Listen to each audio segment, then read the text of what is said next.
ministro del Interior y de alguna manera Natalia, o sin de alguna manera, vamos a seguir en tema porque estamos recibiendo a Gabriel Pereira con su columna sobre seguridad pública. Primero que nada, Gabriel, el enorme placer de recibirte. ¿Cómo estás? Gracias y no te había dado al aire la bienvenida. Muchas gracias. Al informativo. Muchas gracias. Bueno, búsqueda de consenso, es lo que decía el propio ministro, ¿no? Es decir, dando cuentas a los diferentes partidos políticos, también al presidente de la República, buscando un consenso en esta, ¿cómo podríamos llamar? A mí me recuerda mucho, Gabriel, ¿te acordás cuando el presidente Vázquez también en su momento llamó a todos los partidos políticos en la búsqueda de un consenso por el tema de seguridad pública? Bueno, en aquel momento la verdad que se lograron importantes, está un poco perdido en la memoria eso, pero se lograron importantes acuerdos.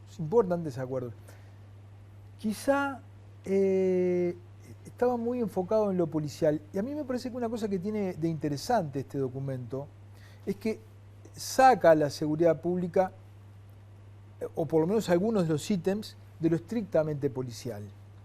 Ahora, si bien es un buen paso y abre la esperanza, yo digo que es muy complejo cuando vamos a, digamos, a la profundización de algunos de esos títulos. ¿Por qué la Estrategia Nacional de Reforma del Sistema Penitenciario? Todo el mundo está de acuerdo en que las cárceles hay que cambiarlas, ¿verdad?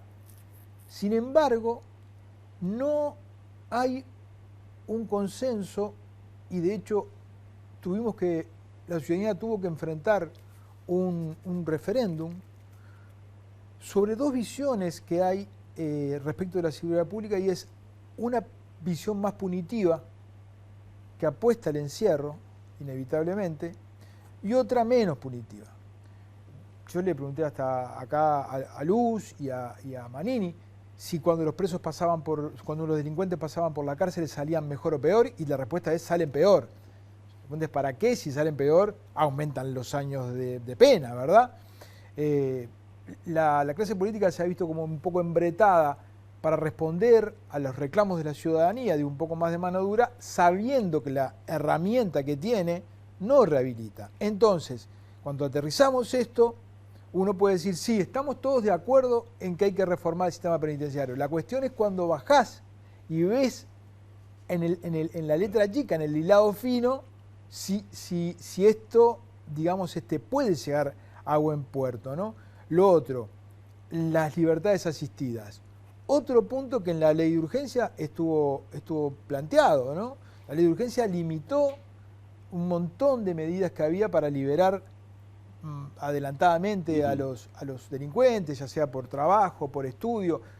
No hubo acuerdos así. Pensamos que por esta vía... Altamente cuestionado. Sí, claro, donde son debates, porque una cosa es el titular, en el cual todos podemos estar de acuerdo, pero luego cuando vas al camino para llegar a eso, es donde surgen las diferencias. Por ejemplo, ¿no?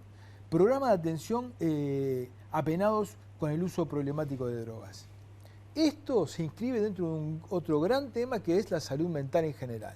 Hablaba Heber recién, ¿no? Una ley de salud mental que aprobó el Parlamento sin presupuesto para aplicarla. O sea, esas leyes que se aprueban para la tribuna. Entonces, si vos no tenés una herramienta, ¿cómo luego te vas a poner de acuerdo y cuáles van a ser los mecanismos que vas a ir para solucionarla, ¿no? La creación de un gabinete de seguridad integral. Esto es sustancial a la concepción que tenemos de la seguridad pública. Pensar que la seguridad pública es un asunto de la policía es una visión tan errada, tan tremendamente errada. Yo siempre pongo el ejemplo, ¿no? de un muchacho que arranca, que pasa por la internación en el INAU, que atraviesa una vida vinculada al narcotráfico, donde el Estado aparece ausente, y cuando delinque, ahí aparece la policía. Y luego le tiramos la responsabilidad a la policía. Aparece dando cifras de delitos el ministro de Interior como si la seguridad pública fuera un problema de la policía. No, la policía actúa cuando se desata la inseguridad. Pero para que haya seguridad vos tenés que tomar una serie de medidas. Entonces yo me pregunto, cuando hablamos de la estrategia para tener una visión integral. ¿Estamos de acuerdo en las políticas de primera infancia? Porque esto implica eso. ¿Estamos de acuerdo en las políticas educativas que tienen que ver con todo esto? O sea, los caminos que nos deberían llevar a la conclusión de estas soluciones están llenos de diferencias. Eso es lo que yo veo. Yo veo que este es un buen documento, pero lo que veo es que el camino a esto está empedrado de buenas intenciones. Yo me había anotado alguno otro por acá. ¿Policía comunitaria? ¿Volver a eso? Bueno, pero todas esas medidas que tienden a acercar a la policía, a la ciudadanía, no están mal. Otra vez, vos para eso, cuando se cuestiona, por ejemplo, que las comisarías salieron en su momento del combate al microtráfico. ¿Por qué salieron? Bueno, salieron porque las autoridades del momento entendían que el vínculo directo de las comisarías con las bocas estaba siendo un foco de corrupción. Entonces trasladaron eso a la brigada de drogas, ¿no? Entonces vos, para tener una policía que actúe en territorio, en el combate al delito, tenés que tener una policía saneada, tenés que tener una policía que no se convierta en un problema más que en una solución. El tema de las encuestas, esto es importante. La encuesta nacional de victimización, ¿por qué son importantes? Porque nosotros solemos dar como cifras de delitos lo que no son cifras de delitos, son cifras de denuncias. Y entre el delito y la denuncia, en ese terreno hay un montón de cosas. A mí me rapiñaron una vez y no denuncié. Entonces vos tenés que generar las condiciones para que la gente denuncie. Y de pronto te suben las cifras y no implica necesariamente que el delito subió. Lo que subió fue, lo que se mejoró fueron los canales para que la gente denuncie. Y no necesariamente que el delito aumente. Pero a veces los gobiernos no ponen el énfasis en eso porque sienten que si les aumentan las cifras de denuncia van a sentir que aumentan las cifras de delitos, cuando no necesariamente tienen un vínculo con eso. La cárcel y la reincidencia, no me canso de repetirlo.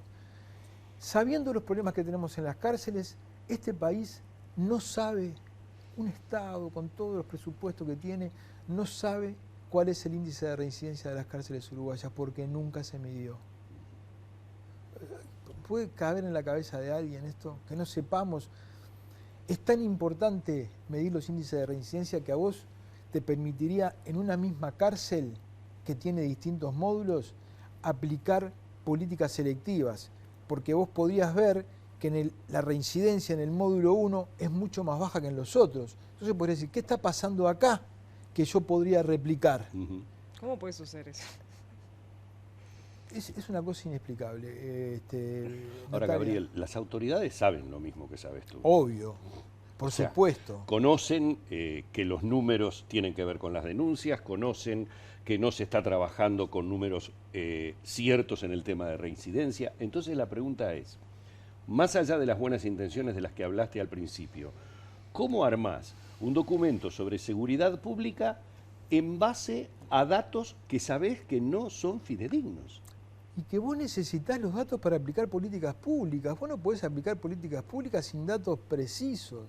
O sea, ¿qué política de rehabilitación de cárceles vos podés hacer si no sabés qué cosas estás haciendo bien y qué cosas estás haciendo mal? No sabés si de aquella cárcel la reincidencia es menor que de esta otra. O sea, sinceramente, ¿no? O sea, no. Hay cosas que uno no se puede explicar, ¿no? No se puede explicar. Y yo creo que este aspecto, para mí, el más importante de todos, es la creación del Gabinete de Seguridad Integral. Si nosotros no terminamos de asumir que la seguridad pública no es un asunto de la policía y que la policía tiene una pequeña participación cuando la sangre está derramada, no vamos a... Fíjense lo que pasó en Medellín, ¿no? En Medellín incorporaron a las políticas de seguridad a urbanistas. ¿Alguna vez vimos a algún urbanista en un debate sobre seguridad pública en Uruguay? ¿Qué hicieron? Llevaron buenas bibliotecas, buenos centros de deportes, porque eso obliga a las clases más pudientes a ir a lugares donde no irían si no estuviera el servicio prestado. Exacto. ¿No? Entonces vos integrás de una manera, digamos, en la cual obviamente que al principio la gente va a ir ahí a esos barrios y se van a chocar dos culturas, ¿no? Y va a haber problemas, pero esto no lo arreglamos de un día para el otro, porque se nos vino descalabrando en décadas. Entonces, vuelvo a reiterar para cerrar un poco esto, está muy bien, los titulares están muy bien. Yo lo que veo es que el camino para llegar a esto va a estar empedrado de muchísimos problemas.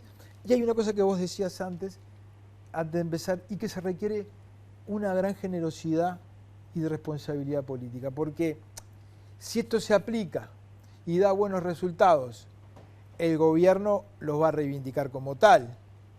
Entonces la oposición va a decir, bueno, ¿y yo qué me llevo de todo esto? Ya que aproveché, ¿no? Pero para todos se precisa generosidad, si no, no salimos de esto. Y antes de cerrar les quería decir una cosa sobre el tema de la fiscal.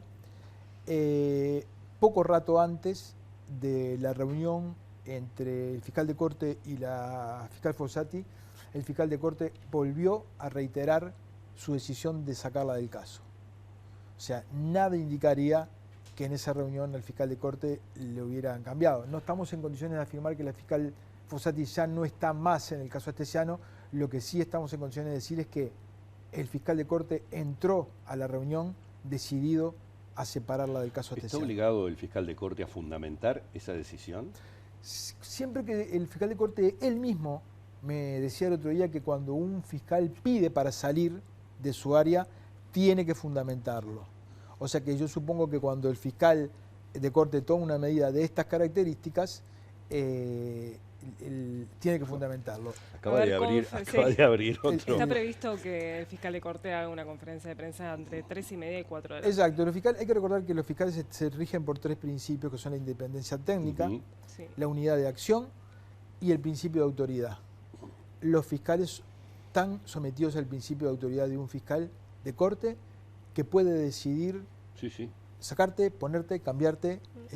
Obviamente no va a hacerlo de manera sin fundamento. Exacto, ¿no? Sin fundamento. No está confirmado, como lo acaba de decir Gabriel, pero podría interpretarse, si se llegara a dar esta situación, esto como un triunfo de la defensa de Leal, que fue quien más firmemente solicitó el apartamiento de la causa de la fiscal. Lo que pasa es que la defensa de Leal pide esto a último momento, luego de que vimos primero 2 pedidos que no fueron formales, pero fueron pedidos de ella para que la sacara. Vimos a la fiscal debatiendo públicamente con el fiscal de corte muchas veces. Vimos un lío entre la fiscal de corte y el fiscal Romano. O sea, vimos a la fiscalía expuesta de una manera, la verdad, que la deja muy débil y que la deja muy expuesta ante la confianza de la ciudadanía. Me parece que eso es un argumento fuerte para el fiscal de corte para sacarla. Muy bien, muchas gracias. No, gracias a ustedes. Gracias. Momento de hacer la primera pausa de esta edición informativa. Ya se viene Juan Carlos Schulz. Mucho. No voy a hablar. No, porque es de la vereda del frente. Yo no puedo hablar de la vereda.